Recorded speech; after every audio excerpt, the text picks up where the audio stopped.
All right. Thank you for your patience. We wanted to make sure that as many students arrived before Haley started speaking, and I understand there may be others joining us. So I'm here for the extra credit, actually. Me too. But that makes two of us. So the slogan for the Gray Matters is "You matter, your mental health matters, the Gray matters."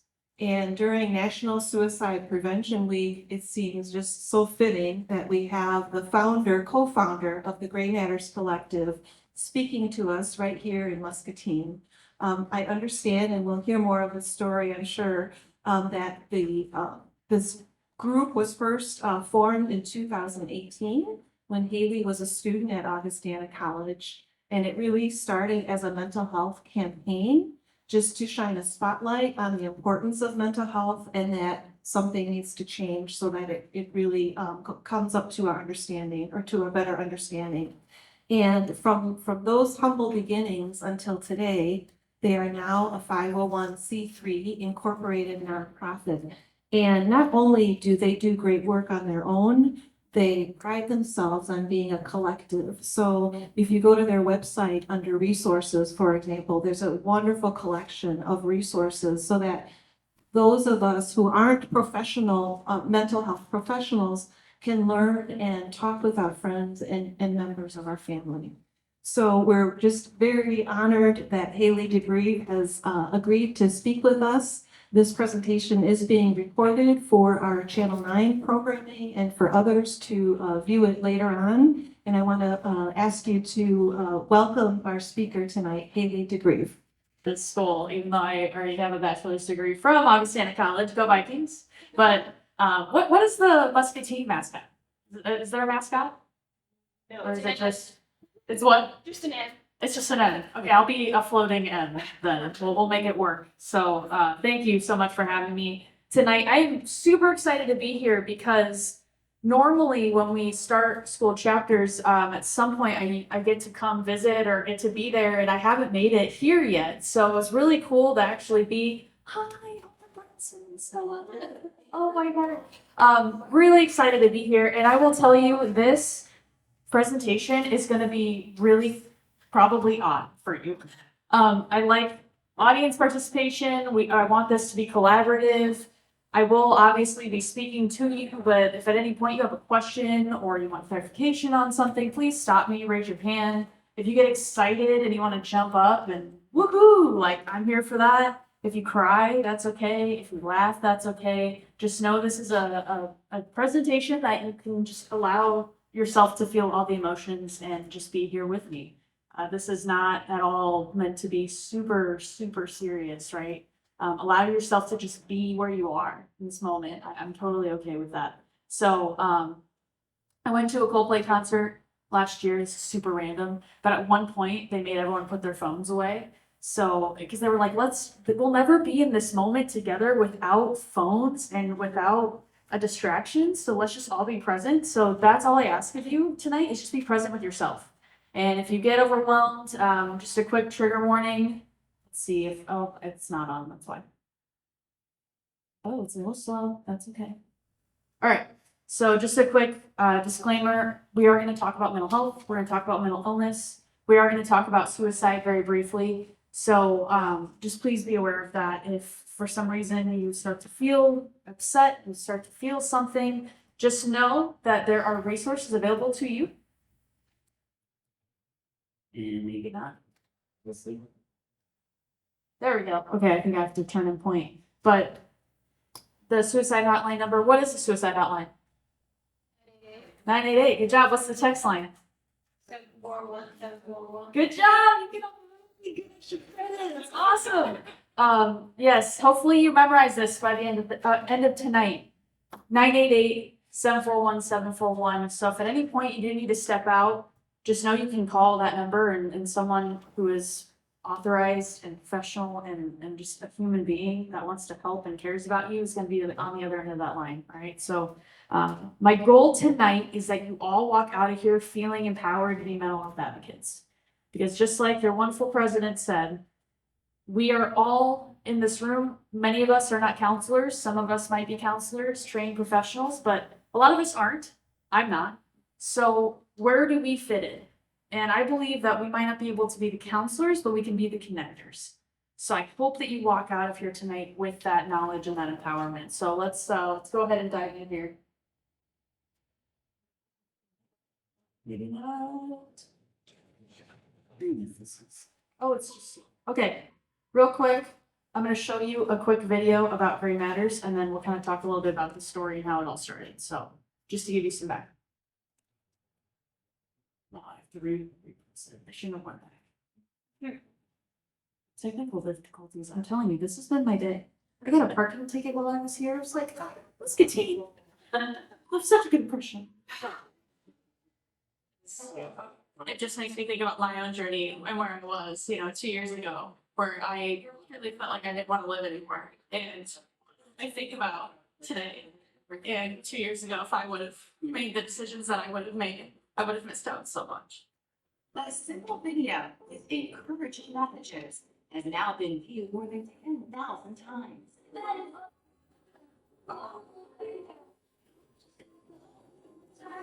This transparent video started as a simple thought in a coffee shop. I wanted to create a poster campaign. That's all the Gray Matters is going to be at first. Kelly DeGreve is a senior at Muscatine College. She started the Gray Matters campaign in 2019, 2019, 2019, 2019, 2019. Gray Matters Mental Health Awareness Campaign was started at Muscatine College a couple years ago. A suicide prevention nonprofit called the Gray Matters Collective. To the Gray Matters Collective. The Gray Matters, so it's called the Gray Matters Collective. The organization has several high school and college chapters around the tri-states. And all chapters work on mental health awareness, suicide prevention, and providing resources. And the hope is it will lead to some real world help.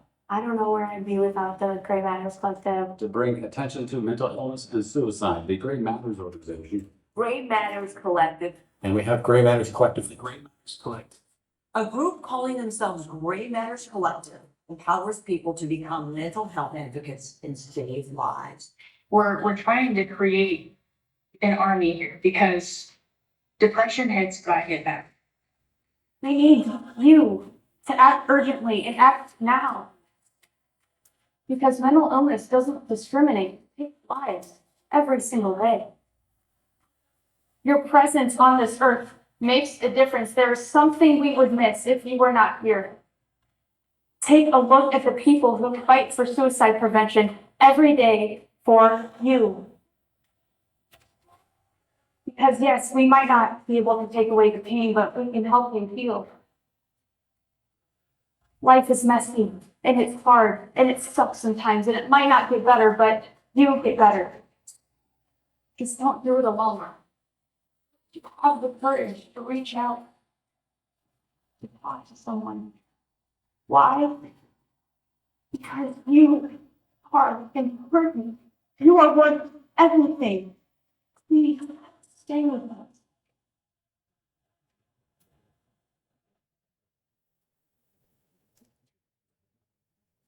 All right. Okay. So, the Gray Matters Collective started again back in 2019 at Augustana College, which I'll kind of get to the root of that in just a second, but I can't talk about Gray Matters unless you know a little bit about me, my story. So, I work full-time at John Deere. I do not do Gray Matters full-time.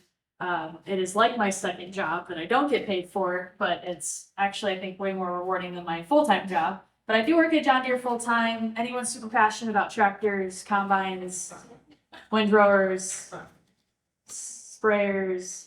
Oh yeah, give us the food we need. Absolutely, yes. Love the passion.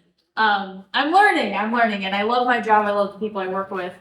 But I often feel like because I work at a Fortune 100 company and, having to be this professional person during the day, this is often what people see on the outside is smiley, happy, bubbly, professional, which no one really knows what professional means anymore. But on the inside, this is really how I feel every day. Anyone relate to this? Anyone feel this way today? Yeah, this is how I felt when I saw that parking ticket on the car. Are you kidding me? Anyways, I paid it, it's fine. But in all seriousness, I do have mental illness. I have struggled with mental illness since probably a very young age. I always knew that I probably had anxiety disorder. I just didn't know what it was.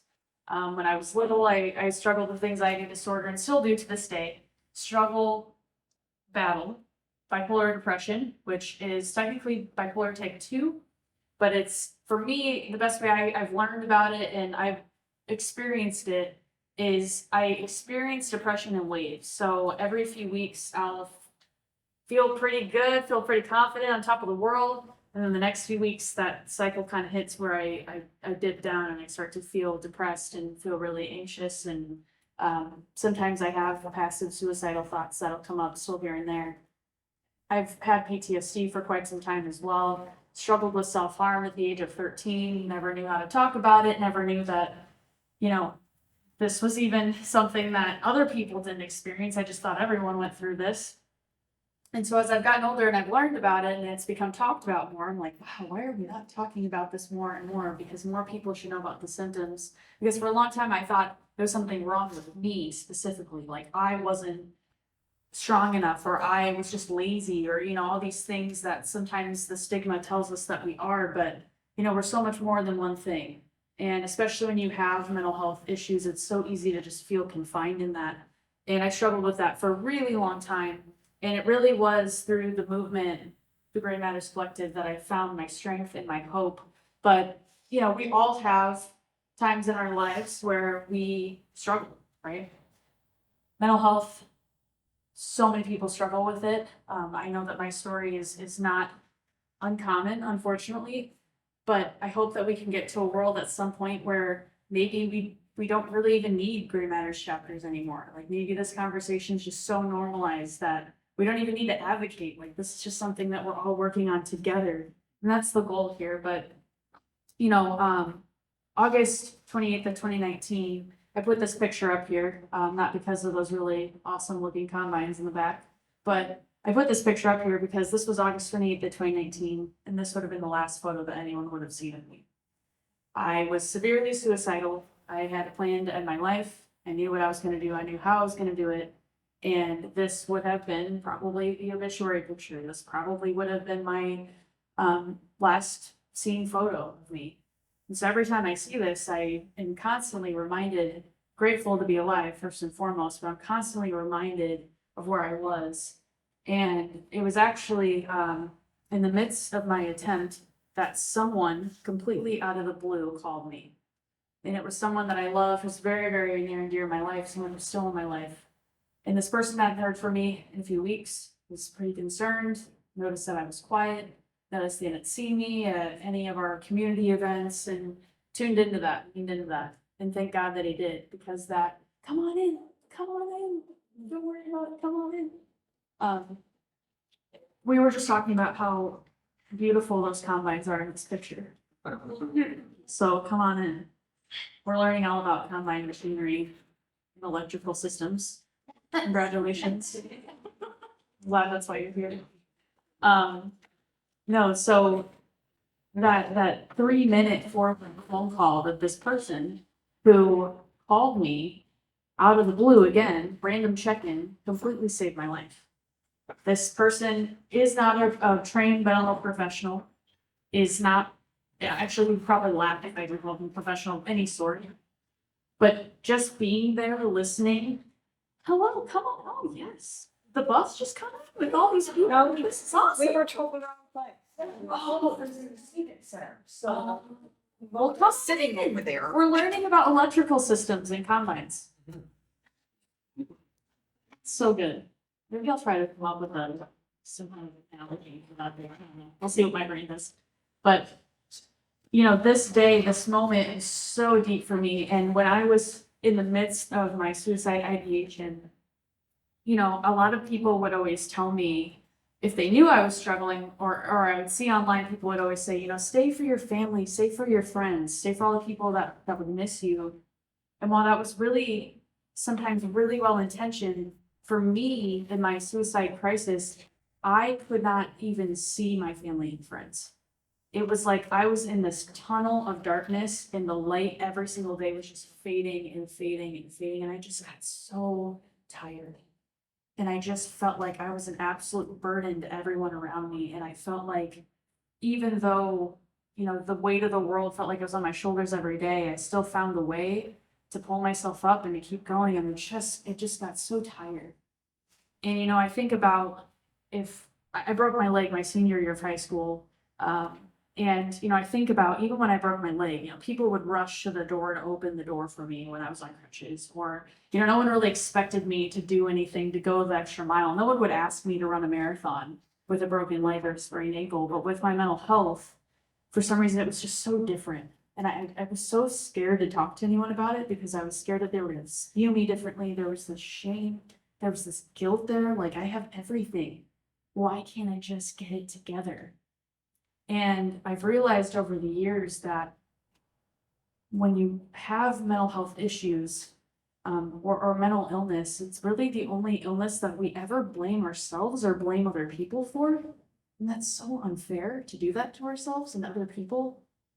And so I've made a lot of forgiveness with myself, but I will tell you, thank God that phone call arrived to me, because again, I would not be alive if it wasn't for that 3 to 4 minute phone call.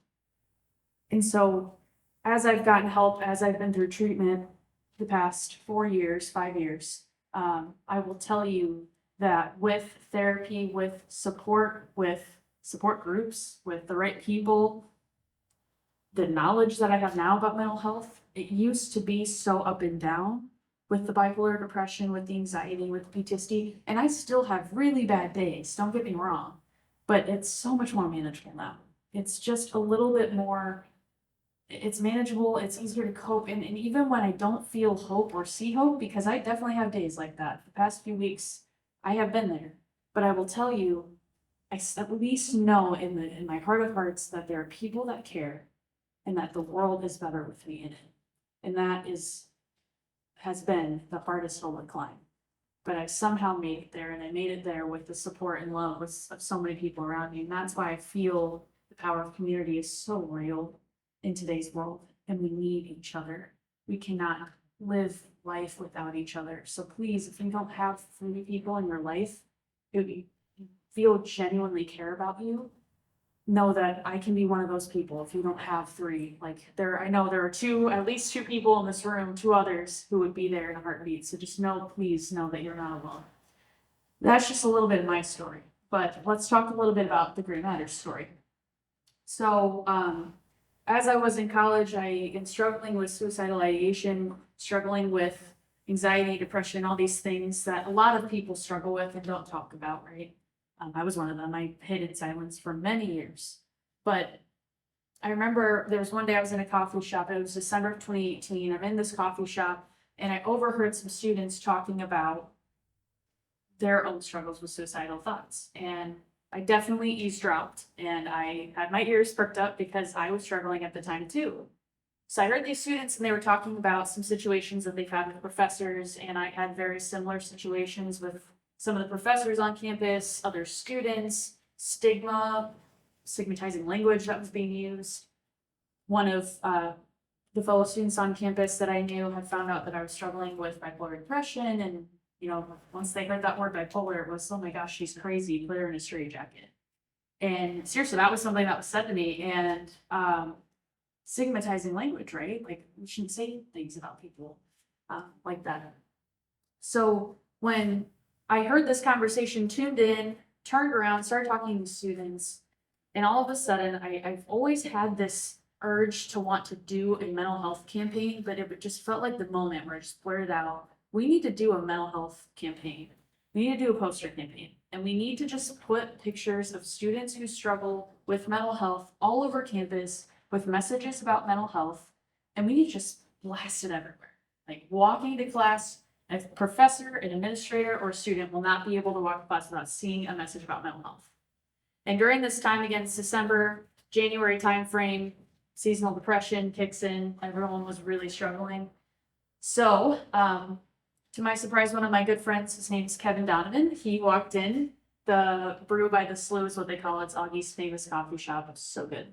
But he came walking in and I'm like, Kevin, he's such a good photographer. I said, would you help me do this poster campaign? And those black and white photos that you saw in the video, those were some of the initial posters. So we printed out 400 of these posters. We had about 60 students do the campaign. And we printed all out, made copies, put them up all over campus, had them post the pictures on social media as well. So if you search the hashtag Degree Matters, you'll see some of these posters come up in their stories. And it was just amazing, the conversation that was being had on campus that day. And on February 5th of 2019, we launched this campaign and we were going to have an event that was going to kick off the posters. We had all the posters set up on these amazing, cool poster boards. We had all the people lined up to be there. And the president of the college, who was Dr. Steve Balls at the time, it's changed now, but he was going to be there, called off his night. It was awesome. So 5 minutes to this event starts, we put in so much time, so much work, so much energy. I had 300 chairs in the room, and I had 5 students. How many of you have ever planned an event before? Is that not your worst nightmare? It was devastating to me. I was about to start calling my Italian family and be like, "Can you guys just come to this thing?" Because I got 60 people at Thanksgiving. So I'm like, I can get 60 people here right now. Well, I found out that night a giant ice storm had rolled in. So college students aren't going to walk through an ice storm, especially if you can talk about mental health. So I'm standing there, the president of the college was like, "Does this thing start at 6?" I'm like, "Yeah, sure does." So, to my surprise though, a few minutes later, 350 students all came downstairs, drenched in snow. They had met up on campus, walked together through the ice storm, and we ran out of chairs. So I love this picture. It's just pretty amazing because this shows you the dedication and the power of mental health advocacy. This event changed the campus for the better. We ended up advocating this night so immensely that the college administration actually ended up hiring additional counselors. They hired a new position called the Director of Student Wellbeing and Resiliency that's still there today. And they built a kinesiology building that now has wellness rooms in it. And I get to sit on the board of that building to make sure that those wellness rooms stay and never go away. So this event changed the campus for the better. And it's one thing that I always tell people, and this is something that we get questions on all the time, is people always ask, what can I do? How can I help? You know, how can I make things better? And I always tell them 2 words: show up. Because when you show up, whether it's physically or you show up virtually for someone, like texting, calling, that check-in, that phone call check-in that saved my life, when you show up for people, it could potentially save a life. If anything, it will make this world a better place. So learning to show up, I think, has been one of my greatest takeaways from the Great Matters Collective. All right. So we have a Great Matters Collective chapter here at Muscatine Community College, which is amazing. Since the start of the chapter at Augustana College, it has continued on. When I graduated in May of 2020 in the height of COVID, and I was graduating on my couch at home with my dogs, eating Doritos and a Dr. Pepper, and watched 4 years of my blood, sweat, and tears, and my name to scroll across the screen for 3 seconds. I couldn't even get the picture. It rolled so fast. I was like, there it is. My 4 years of blood, sweat, and tears. Thank you, Augustana College. Anyways, great 4 years of my life. Love the school. But as I graduated, some students took it on. It was our first chapter that we've ever had, and it's still there today. And since then, I believe we're close to 60 chapters in the Midwest. So it's pretty amazing to see the growth that has taken place. And that's really because of people like you. It's really has nothing to do with me. I'm not smart enough to do that. It is really about the people who have shown up and who have stood up and who have spoken up to say enough is enough. We have to talk about this in the schools. We have to talk about this in the veterans community, in the first responders community, in libraries, in the YWCAs, and the YMCAs. We have chapters in libraries, YWCAs, first responders, veterans now, because of people like you standing up and saying, let's do this, let's make a difference. And that is what this movement is all about, because it's not about me, it's not about our board. It's really about people like you and us and me. It's about working together to make this world a better place, because that's why we're here, right? And so I invite you to be part of that. If you're not part of the chapter here, get involved. If you want to come to the Quad Cities, we've got some events coming up. I'll tell you about them later, but there was that video. But that's what it's all about. So, all right, let's dig into some of the advocacy stuff. That's my favorite part of all this. Are we ready? Yeah. All right, sweet. Here we go. Because I love talking about mental health. I can talk about it for hours. I got a lot to dig through, so we're going to keep it moving here. So, mental health, let's take a step back for a second. You've heard me say mental health. You've heard me say mental illness. You've maybe heard me say brain health. You've heard me say suicide. All right? Let's talk about mental health first, because a lot of people in society today still get the words confused. A lot of people use the terms mental illness and mental health synonymously, and that's not, they're connected, but not the same. So let's think about it this way. How many of you, by a raise of hands in this room, have a physical body? Okay, awesome. The ghosts in the room are like, what?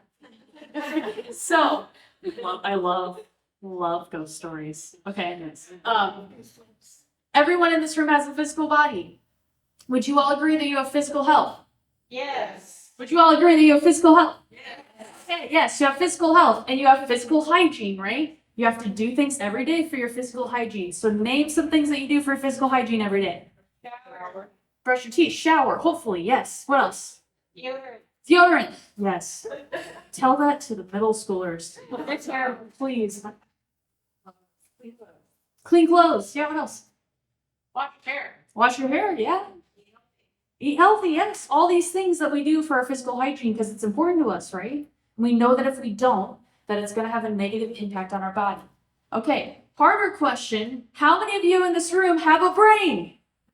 Unless you're the Scarecrow from The Wizard of Oz. All right, all of you have a brain, correct? Some of the teachers right here are looking at their students like, really? You do? Sure about that? Yes, everyone in this room has a brain. So would you agree that you have mental health? Yes. Would you agree that you have mental health? Yes. Yes, you do have mental health. I gave this similar presentation this past week to a bunch of engineers at Deere, which was very hard because they all just stared at me the whole time. And some of them said no. And we had this conversation. They were like, I'm confused. I thought I didn't have mental health. I thought that that was only people who struggle. Well, no, everyone who has a brain does have mental health, just like you have mental hygiene. So everyone know Robin Williams, the famous entertainer? So his son, Zach Williams, and I have become, I would say friends. We talk on occasion. He was on my podcast and he talked a lot about mental hygiene that changed the way that I think about mental health. Because he said, Haley, if you think about it, we take care of our physical hygiene every day. What do we do for our mental hygiene? Your mental health. So what are some things you can do for your mental hygiene? Yell them out. Sleep, yes. Be off electronics.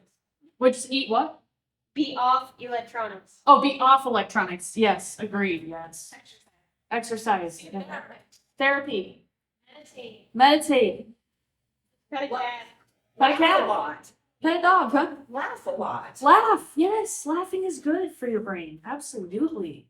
I just read a statistic that said that if you talk to someone that you care about for 8 minutes a day, that can have such a positive impact on your mental health. It's like, wow, that's beautiful. And that you need up to 8 hugs a day. So we should all hug in for this. Is what I'm saying. If you're not hungry, that's okay. Well, high five instead. Yeah, high five instead. Right? Right. Yeah, no one wants to be sick. So we all have mental health, but why is that so hard to understand sometimes? And why do we put our mental health on the back burner often? I feel like in today's world, for some reason, we put our mental health on the back burner all the time still. Even though mental health is becoming more normalized, we're still having a hard time talking about mental illness. So this is part of the reason why the Gray matters, all right? We're going to give you some Gray matters advocacy tips here. This isn't a black and white issue. Can everyone kind of see this graph here? Okay. So on this end, the white kind of part, it says perfect mental health. On the darker shade says pathological mental illness. So I love this graph. This is from a psychologist that I know. And what's interesting about this is that someone could be born with mental illness, right? It can be genetic, it can be hereditary. Mental illness can be long-term, it can be episodic, it can be chronic, right? Some people, though, might be born without mental illness, and let's say that a trauma happens in their life. Mental illness can be formed from those experiences. So a lot of people will go their whole lives thinking, la di da di da, sunshine and rainbows, and then something happens.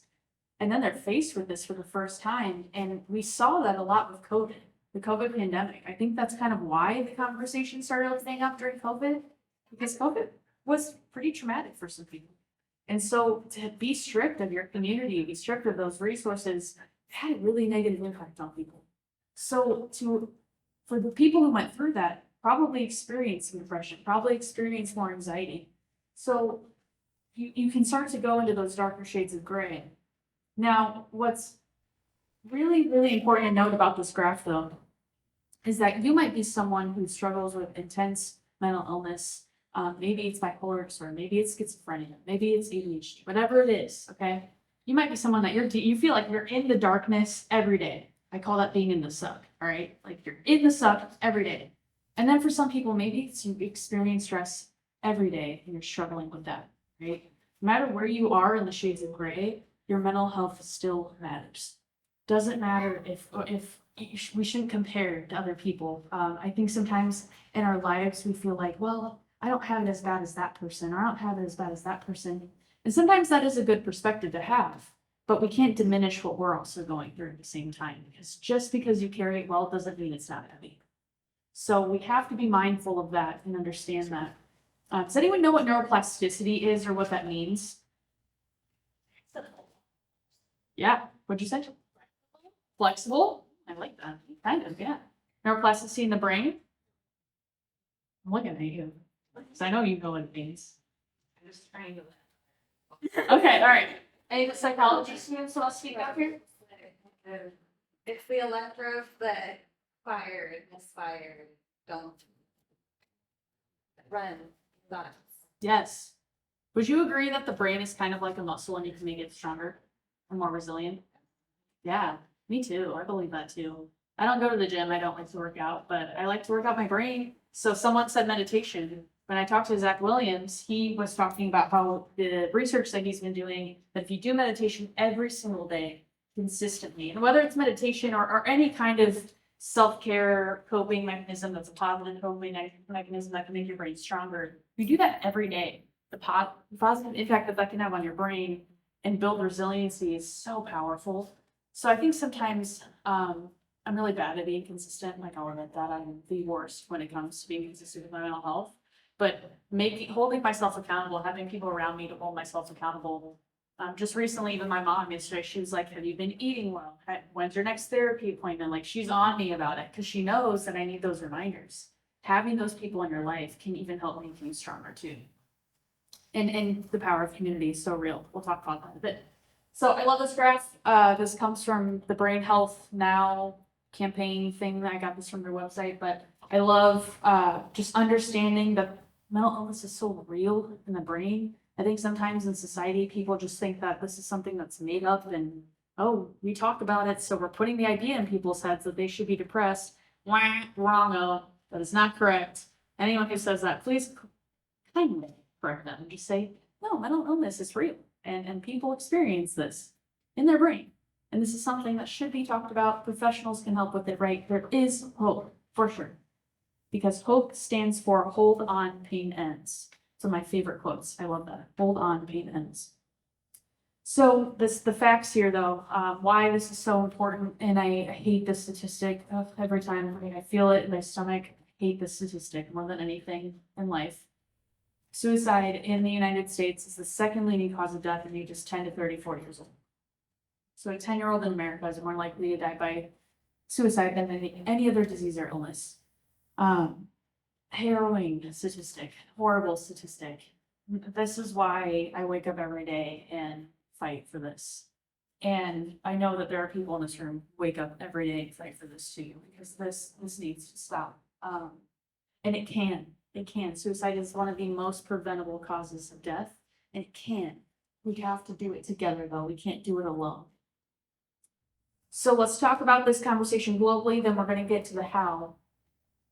How has mental health changed globally? We talked a little bit about the COVID pandemic, right? That I felt like started to open the door a little bit. Would you all agree? Like we kind of started talking about depression, anxiety during the COVID pandemic. Well, now we're seeing, yes, there's more awareness. There are commercials out there. Probably Travis Kelce is talking about mental health now. Like, I love Travis Kelce. Sorry, I just had to put that in there. We're talking about it more. Celebrities are talking about it more. Politicians are talking about it more. It's becoming more normalized, right? The awareness is there, but the problem is we have different challenges. What do you think some of those challenges are that maybe us as a society are dealing with more than ever before? What do you think those are? You want to be smart? Yell now. Social media. Yeah, ding, ding, ding. That's one of my favorites. Social media for sure. What else? Providers. Yeah, like blackouts. Yeah. What else? Any others? Polarization. Yeah, polarization, division, Isolation. isolation. I would even say nervous system overload. Because people back in the olden days were just like hanging out, making dinner, chilling.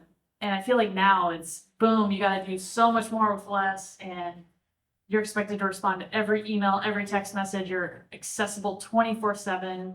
I don't know if that's always the best thing. I think it is a good thing because we're more connected, but I don't know if it's always the best thing, right? Having boundaries with social media, having boundaries with accessibility, I think sometimes can be important.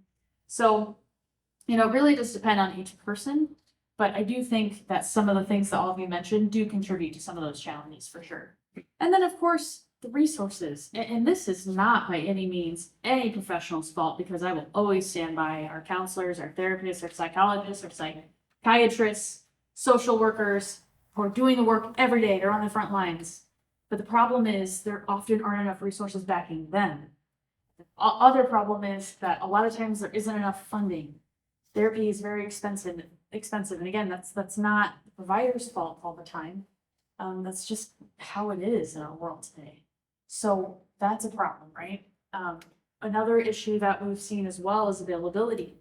We don't have enough people wanting to become counselors, wanting to become social workers, all of those good things. So we have a lot of people struggling. We're trying to connect to the resources, and there are great resources there, but they're not always perfect, right?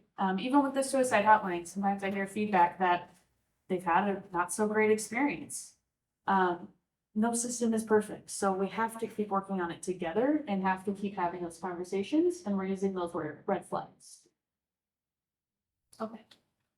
So you're probably thinking, okay, Haley, you've thrown some statistics at me. We've talked about this from a societal, global perspective. What do I, as one person, what options do I have? How can I actually make a difference? I'm going to tell you a story that completely changed my life and is probably the reason why Gray Matters even exists today. This story gave me the courage to actually do something. And the story goes like this. So it's about an old man who's walking along the beach. And he sees this little girl and she's running up and down the beach frantically. And the old man is puzzled by this, so he walks up to the little girl and he realizes that hundreds of starfish are washed up along the shore. The little girl's trying to see each one before they dry out. So she's picking up a starfish, throwing in the ocean, picking up a starfish, throwing in the ocean, picking up a starfish, throwing in the ocean, as fast as I can talk. And the old man walks up to her and he says, "Little girl, you're wasting your time. You can't save all of these starfish. You can't even begin to make a difference or an impact. So you should just give up. You should quit. You should go home." And that's when the little girl picks up a starfish, looks at the old man, throws it into the ocean and says, "But I made a difference to that one. I made a difference to that one." If all we ever do, whether it's tonight, tomorrow, or the next day, is make a difference to just one more person, that is worth everything. Even if that person is yourself.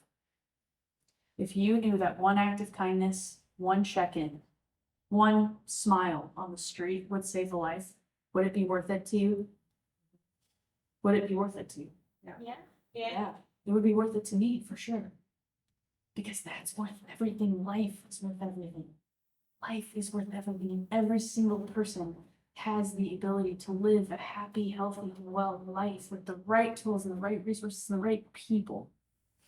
So I told this story at Rock Island High School, and there was a very bright young woman in the front row, and she raised her hand and she said, "That's great, but what about the rest of the starfish?" And I was like, "Oh crap, I don't have an answer to that." So I do as I do normally, is I Googled it and found the story by Lawrence C. Isley. And Lawrence C. Isley does address what happens to the rest of the starfish. And I think it's actually the most powerful lesson that we can learn ever in mental health advocacy.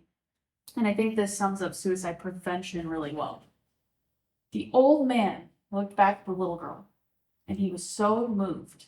He had tears in his eyes, and he was so moved by this little girl's example that he began helping her throw the starfish back in the ocean. He's rushing up and down the street, and all of a sudden you see people walking on the street or on the beach, and they see the little girl, the man's example, and they join in the fight. And eventually more people. What's going on over there? Oh wow, they're trying to save all those starfish? I can do that. And they start helping. And all of a sudden you've got hundreds of people helping save all these starfish. One by one, they were all saved. Beautiful story. But what I get from that is that suicide is not going to end with just one person. It needs to be everyone, every single day, waking up, looking for the signs, knowing how to talk about it, and knowing where to connect people. That is what's going to change our world, one person at a time. Can all of you do that? Yeah. I would agree with that. I think we all can. So let's talk about the how. If I can get my slides to move. There we go. Okay. So we have what's called the Advocacy Army, which is not an official thing. Some people are like, "Is this a real army that you're building?" And I'm like, I wish. No. This is a made up army, but it is the Advocacy Army, boots on the ground people, everyday heroes like you and I, right?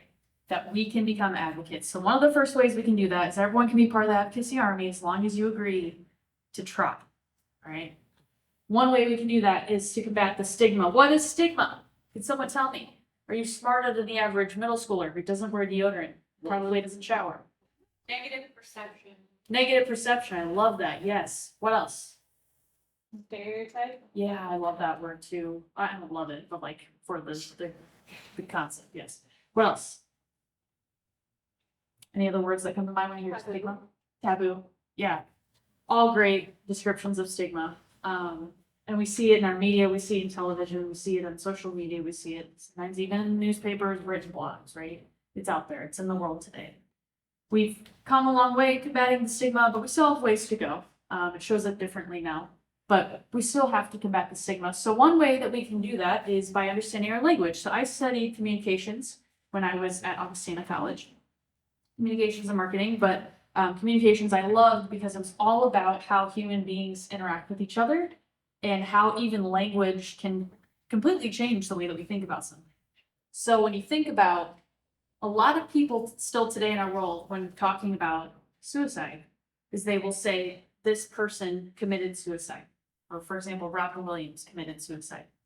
Professionals are now saying, maybe we shouldn't phrase it like that. Maybe we should actually say died by suicide. Can anyone tell me why you think that phrasing is important? Or maybe It makes it sound like they did something wrong. yeah, committed, like it kind of has a negative perception to it, which suicide is negative, right? We don't want more suicide, ever do we want it. But when we say died by suicide, it kind of, in a way, I think it takes the pain. And, you know, like we said, there's a lot of blame associated with mental illness, addiction, with suicide. And I think when we say die by suicide, we're really helping people understand that you can die by suicide just like you can die from any disease or illness. And yes, it's a very complex thing, but I think it just changes the way that we think about it, the way that we view it. And so even when I've said this, whether it's been in a talk or just talking with people sometimes will stop me and they'll say, I really like the way you said that. Or even just this past week, I had a coworker stop me and actually said, why did you say it like that? He was an engineer. But he said, I feel like I have something against engineers, 'cause I do. Just kidding. But he seriously was like, why did you say it like that? And we had this really beautiful conversation. He's like, wow, he's like, I studied psychology and I've never heard of that. It's like, well, you gotta get with the times, man. It's like, come to the advocacy meetings. But it's true. Just think it opens up the conversation differently. And I think family and friends of loved ones, I think it helps us in a way cope with and grieve with this. So something as an advocate that you can choose to do. I can't make you do it, but something that you can take with you tonight, something you can start right away. Next thing is educate yourself and others. So these are some of the top 5 warning signs that I got from a psychologist that I very much have seen myself in and I've seen other people in. You can read these for yourself. I'm not going to read them to you, but what I will tell you is there are plenty of warning signs for suicide, for mental health issues, plenty. You can Google yourself. Everyone has access to the internet here. Okay, so you can Google. You can even ask AI. I ask AI all the time, and AI tells me lots of things. But you can Google it. You can seriously look. There are pages upon pages of warning signs. What I will tell you though, and I think this is more important than digging into some of these warning signs, is that oftentimes a lot of people don't show any. I was one of those people. I didn't show any warning signs. And unless you're really tuned into the people around you, you might miss it. And so it is so important that every day you make it a goal of yours. I always say this, if you can't be the starfish thrower, find the starfish thrower, right? Be the starfish thrower for someone else if you can. Check in on them, do something kind for them, ask them, how are you doing? How are you really doing? How are you feeling? If you can't do that because you're struggling, then find someone that can help you talk through some of that. It's a lot easier said than done, and I know that, but it does, it takes time. So here are some questions you can ask. Are you okay? Is something wrong? Can I help you? How are you feeling? My manager at work will ask me every meeting, how are you doing? And I always say, great. And then she says, how are you really doing? And I love that. I love that question because it makes me stop. And I'm like, because we get so used to that. How are you? Oh, I'm fine. How are you? Great. And then we just move on about our day. But how are you really doing? You know, I love that question a lot. Someone just this week made a suggestion that said, if you notice that someone has some of these warning signs or you're feeling like something's wrong, ask them to hang out. Hey, do you want to go for a walk? You know, take initiative, take that action. Do you want to FaceTime? Can I call you? Right? Sometimes those connections are really important. And the question up here, are you struggling with suicidal thoughts, is one of the hardest questions to ask. But I will tell you, if someone would have asked me this question, I would have said yes, and it would have been a totally different conversation, and that attempt would have never happened. So asking the hard questions, if you feel like they might be struggling with suicidal thoughts, it's okay to ask that question. You're not going to put the idea in their head. If anything, it's already there. This allows them to take some of the pressure down a little bit and to just say, yeah, I am. Are you struggling with suicidal thoughts? If I ever hear someone say yes, my next question is always, do you have a plan? Because if you have a plan, I need to know about it, and we need to get other people involved, okay? Very, very hard questions to ask, and I completely understand that. But a psychologist that I met last week, sorry, I like meet all these people and they say things to me and they just stick with me. I'm like a sponge.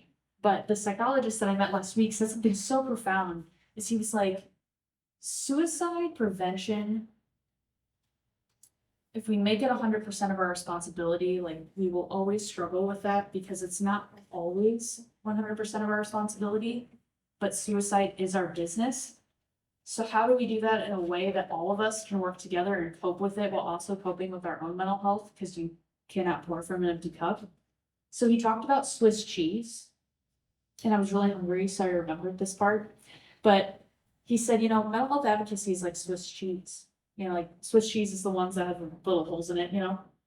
He said, if we're all like Swiss cheese, if all mental health advocates are like this, right? And we start stacking all the Swiss cheese together, And eventually you look down that pile of Swiss cheese, are there gonna be any holes? Probably not, right? Like mental health advocacy is kind of like that. If we all come together, eventually someone's gonna catch something. And maybe we won't let any of the holes or let anyone slip through the cracks. And I really like that analogy because it's true. If we all come together over this topic, we can really make a true impact. So, one question can save a life.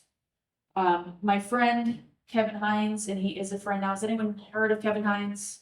Pretty amazing human being. I know the Brunsons. Did you get to meet him at the gala? Okay, awesome. Yeah, he's phenomenal.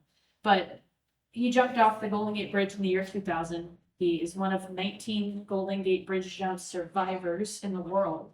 And out of that 19, he is one of 5 that can live freely running, walking, talking like he's living there. His story is miraculous. I could tell you all about it if you want to talk about it after this, but he, when I've had the chance to talk with him, I always ask him this question because it's always stayed with me. As he said, Haley, on the bus ride to the Golden Gate Bridge when I was suicidal, I was crying, I was talking out loud, I was having auditory and visual hallucinations, and I was saying out loud, someone please help me, I don't want to die. And that was the thing that just kept coming out, and I was crying. And he said there were 12 people on that bus, and not one person said a word to me. He says he gets to the Golden Gate Bridge, he's crying, he's looking over the railing, like clearly something is wrong with this person, right? And people are walking past him, and he said that someone taps him on the shoulder, and he's like, oh my gosh, thank God, someone finally sees me. And he turns around, and this woman says, will you take my picture? Well, he's crying. And he takes her picture, and he walked away, and he said it was in that moment that he just felt like absolutely no one cared. And now he says, he knows now that everybody cared, but he just couldn't see it, he couldn't feel it in those moments. And so thankfully he's alive today after his attempt. He's an amazing human being. But I asked him, I said, if on the bus or at the rails of the Golden Gate Bridge, if someone would have approached you and said, are you okay or can I help you? Do you think you actually would have been receptive to that? Like in that state of mind you were in, do you think you would have been receptive? And he said, Haley, if someone would have asked me if I was okay, how am I doing? Can I help you? I would have told them everything and begged them to save me. He said that one question would have prevented that entire attempt, and it would have saved so much pain. So again, asking the hard questions, as hard as it is, especially with your loved ones, because I know firsthand, it is so hard sometimes even to talk to the people that we love the most about this. But do it, because we'd always, always, always rather be safe than sorry. Always. So be like Swiss cheese, right? If we all come together, we can make a difference. Be the starfish thrower. And like I said, if you can't be the starfish thrower that day, maybe you don't have the courage or you don't have the strength to do it yourself. Because there are days that I wake up and I'll be honest, I hate everyone. In the morning, especially. I'm just like, everyone get away from me until I have my coffee and I shower. And I put on deodorant and I do my physical hygiene. Then you can talk, right? But all jokes aside, there are days that I can't do it. I just can't. I can give 10%. And I need people around me to help fill in that 90%. So if you can't be the starfish thrower, find the starfish thrower. All right. Ask for help. We'll talk about it. The one thing that I really, really want you to walk away with tonight is do not wait for rock bottom to ask for help. Do not wait for rock bottom to ask for help. I wish I would have asked for help way before I did. But I was so terrified, I was so scared. And sometimes it's not always on the person struggling to ask for help, because sometimes we're so deep in that. So to be able to ask these hard questions and open up those conversations, have things like this, right? Have meetings, have gatherings where we can talk about it openly and honestly. Oh my gosh, it does. It really does change the world. One person at a time, just like the starfish and just like Swiss cheese. We're all gonna be on the beach eating a Swiss cheese sandwich. Slides. All right, so before we get to questions here, and I've got some resources that I'll leave you with, but real quick, I'm not here to check a box. I'm not here to get paid or whatever. I'm not here for any kind of like accolades or whatever. I'm here because I genuinely care. I'm here because of those 2 words on that screen. You matter to me. Every suicide in this world to me feels so extremely personal. Today is a 1 year anniversary of a beautiful young lady from Pleasant Valley High School. I've gotten to know her family very well. Jane Moritz died by suicide a year ago from today. We have a lot of work to do in this space. There are a lot of people that have died by suicide. It's too many this year. If we want to make real change in our world, the time is now. If you wake up one day and you have a gut feeling that someone is struggling, do not wait to call them, text them. The time is now. If you wake up one day and you somehow have a suicidal thought, or you feel helpless, or you feel hopeless, make a call, talk to someone about it. Do not wait. The time is now. There's urgency around this, and I don't want to freak anyone out. I don't want to make you feel fearful of this, because it's not meant to be fearful. It's meant to be hopeful, because there are so many beautiful reasons to live, and I want all of us to be in this world together, and I want you to see how beautiful the world can be when we're all in it. And I believe that we can get there. I really do. I really do. But I can't do it alone. The Brunsons can't do it alone. The administration, the students even here, we all can't do this alone. So have a conversation with someone else. Tell someone after this or tomorrow, talk to someone about mental health. Make that first step. Ask them to be an advocate with you, because again, that little thing, it can change so much. So please just know that you are so loved, you are so worthy. You are never, ever going to be a burden to the right people. So please just know that you are extremely loved, and this world is so much better with you in it. So with that, I'm going to take some questions, and then I do have a few resources to share with you, but any questions? No, I'm a little over time, but we have time for questions. Yes, the pizza is Oh, perfect. Okay, all right, great. So. Do we have Swiss cheese? Just kidding. Any questions for me?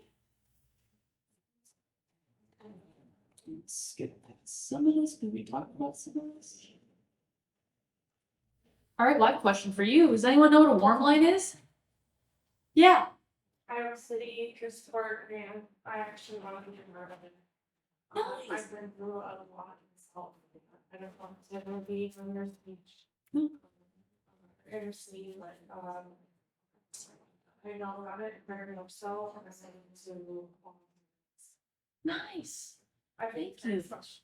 Yes, let's do it. Let's change the world, my friend. Let's do it. Awesome. Love it. Okay, my question. Does anyone else have questions, thoughts? I What- just asked. Make a picture of it. Warm line? Yeah, please do, yeah, and scan the QR code. I'm hoping it still works. The website changed a little bit, but it should still work. A warm line is different from a hotline, okay? Suicide hotline, okay, actually, I have another question for you. Are you ready, my mental health advocates, mental advocacy army? Do you have to be suicidal to call the suicide hotline? No. All right, you passed. Do you have to be the person who is struggling to call the No. hotline? Yes, good job. The answer is no. If you can call the hotline for other people. So if you have a friend, a family member, you ask one of these questions and someone says, yeah, I'm struggling with suicidal thoughts and I have a plan and I really need help. And then you're like, I don't even, like, what do I do? You can call the suicide hotline. I've done that plenty of times. I've done that with people with me who are in front of me, standing in front of me. I've done that when I'm texting someone and all of a sudden they've stopped responding.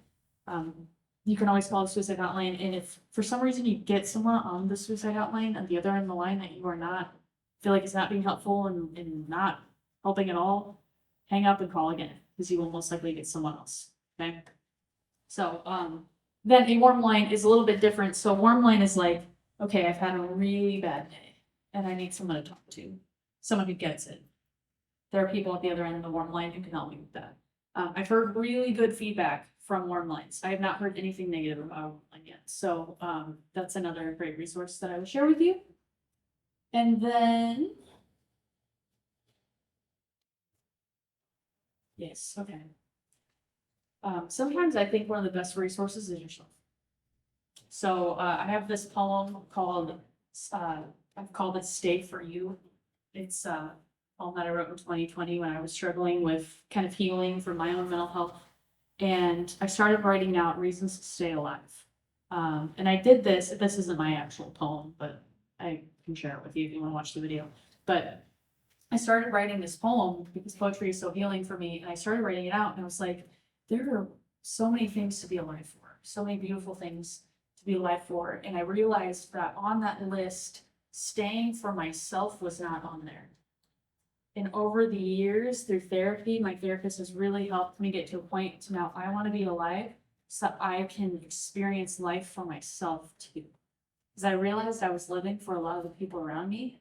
And while it's a beautiful thing, you have to want to be alive for yourself too. You want to have to be alive for the experience of being alive for yourself too, and to feel your heartbeat every day and know that you have purpose and that you are here for a reason. And even if you don't believe that you're here to just bring light and joy into the world because you are light, and you bring light into all the dark spaces. So I did want to share that with you because I think that's beautiful, and I hope that you can get to a place where you can feel that as well. Any other questions? Or are you just all hungry, wanting pizza because we talked so much about Swiss cheese? Awesome. Well, thank you so much for your time, your energy, your voices. I'm going to be here for a little bit if you want to talk, and then I'll have to get on the road. So let's talk. I'm going to stick around for that pizza too. So thank you. Thank you.